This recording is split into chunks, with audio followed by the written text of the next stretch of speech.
কৃষ্ণ বলরাম তাদের বিদ্যা শিক্ষা সমাপ্ত করে মথুরায় ফিরে এসেছেন। মথুরাবাসীরা সবাই আনন্দিত, কিন্তু কৃষ্ণের মনে বিষাদের ছায়া। মথুরাবাসীরা সবাই আনন্দে আছে, কিন্তু তার বৃন্দাবন আজ নিরানন্দময়। তাই তিনি ঠিক করলেন উদ্ধবকে বৃন্দাবন পাঠাবেন তার দূত করে। কৃষ্ণের মনে উদ্ধবকে দূত করে পাঠাবার একটা বিশেষ উদ্দেশ্য ছিল। উদ্ধব ছিলেন কৃষ্ণের পরম ভক্ত এবং তার জন্য উদ্ধবের মনে একটু অহংকারও ছিল। কৃষ্ণ দেখলেন উদ্ধবের এই ভক্তির অহংকার দূর করতে হবে, নইলে তার আধ্যাত্মিক উন্নতি হবে না।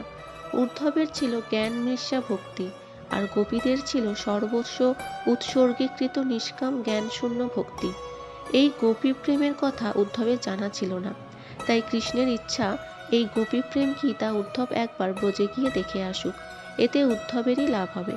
ব্রজে গিয়ে উদ্ধবের গোপীদের প্রেম দেখে উপলব্ধি হলো দেহধারী জীবেদের মধ্যে গোপীদের দেহ ধারণই সার্থক হয়েছে, কারণ অখিল ব্রহ্মাণ্ডের আত্মাস্বরূপ ভগবানের প্রতি তারা রূঢ়ভাব মোহাভাব পরম প্রেম প্রাপ্ত হয়েছেন।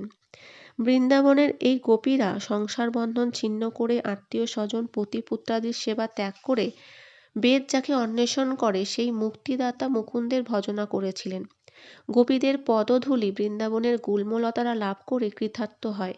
তাই উদ্ধব ইচ্ছা প্রকাশ করলেন পরজন্মে যেন আমি বৃন্দাবনের গুল্মলতা হয়েই জন্মগ্রহণ করি, তাহলে রাস্তার পাশে অবস্থিত সেই গুল্মলতায় গোপীদের চরণধূলি পড়বে, আমার জীবন সার্থক হবে। উদ্ধব ভাবছেন কোথায় মহাভাবময়ী কৃষ্ণময়ী ব্রজদেবীরা, আর কোথায় ভক্তিহীন অতি নগণ্য আমি উদ্ধব।